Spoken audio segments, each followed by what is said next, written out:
चलिए अपन no sooner dot dot देने का उपयोग करते हैं। सबसे पहले अपन बच्चों क्या करेंगे, नियम लिखेंगे, क्योंकि बिना नियम के अपन नो सुनर डॉट डॉट देने का उपयोग नहीं कर सकते।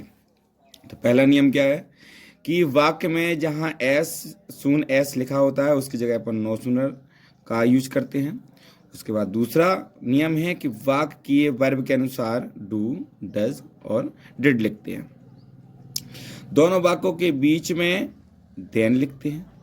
अगर वाक्य में नोट हो तो उसे हटा देते हैं। जब अपन नो सुनर का उपयोग करते हैं तो नोट को हटा देते हैं। पांचवा नियम है, अगर वर्ब के साथ एस या ईएस या वर्ब का सेकंड फॉर्म हो तो क्रमशः, अगर एस या ईएस हो तो डज लिख देते हैं, अगर वर्ब का सेकंड फॉर्म है तो डिड लिख देते हैं। चलिए, उसके बाद अपना मेन सूत्र जो होता है, सबसे पहले अपन क्या लिखेंगे, नो सुनर लिखेंगे, प्लस हेल्पिंग वर्ब लिखेंगे, फिर प्लस सब्जेक्ट लिखेंगे, सब्जेक्ट के बाद फिर वर्ब लिखेंगे और वर्ब के बाद देन लिखेंगे और देन के बाद अपन सेकंड सेंटेंस लिखेंगे। ठीक है, चलिए अब देखो अपने एग्जाम्पल देखते हैं। लिखा हुआ है, as soon as I meet my friend और आई स्टार्टेड बीपिंग। यहाँ पे दो वाक्य हैं, एक वाक्य ये है और एक वाक्य ये है। तो अपना एज सून एज कहाँ लिखा है, तो एज सून एज अपना इस वाले वाक्य में लिखा है, तो एज सून की जगह क्या कर देंगे अपन, नो सूनर लिख देंगे। अब अपन को ये चेक करना है कि वर्ब कौन से फॉर्म में है, तो वर्ब है अपनी सेकंड फॉर्म में, क्योंकि मीट का सेकंड फॉर्म मेट होता है। तो जब सेकंड फॉर्म में है तो अपना नियम क्या लिखा हुआ है कि अगर वर्ब के साथ वर्ब का सेकंड फॉर्म हो तो क्या लिखते हैं, डिड लिखते हैं। तो अपन क्या करेंगे, नो सूनर डिड, फिर करेंगे अपन आई। अब यहाँ पे जो सेकंड फॉर्म है, जो सेकंड फॉर्म क्या में हो जाएगा, फर्स्ट फॉर्म में आ जाएगा। तो I meet my friend then. अब देन क्योंकि अपने नियम क्या लिखा था कि दोनों वाक्यों के बीच में देन लिखते हैं, तो अपने देखो यहाँ पर देन लिख दिया। वो आई स्टार्टेड बीपिंग, दूसरा वाला वाक्य सेम टू सेम लिख देना है। चलिए दूसरा वाला देखते हैं। उसके बाद ये वाला, हाँ, as soon as the teacher came. दूसरा सेंटेंस है the student began to study.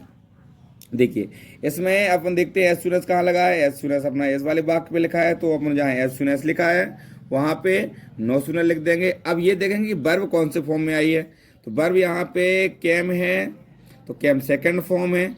जब केम सेकंड फॉर्म है तो सेकंड फॉर्म का अपना नियम अपन पहले लिख चुके हैं कि सेकंड फॉर्म अगर है तो वर्ब क्या लगाते हैं, डिड लगाते हैं।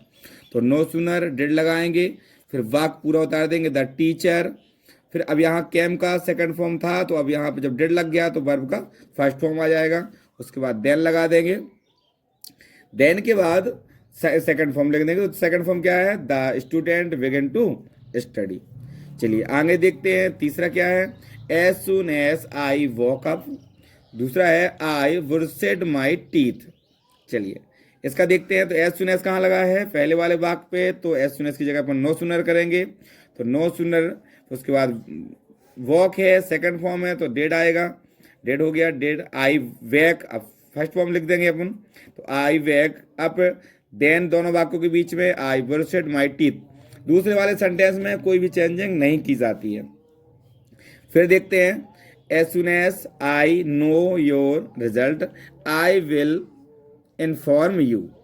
अब देखिए जिस वाक्य में एज सून एज लगा होता है उसी के ही साथ सहायक क्रिया और उसी का ही वर्ब चेंज की जाती है, दूसरे वाले वाक्य से कोई भी चेंजिंग नहीं की जाती।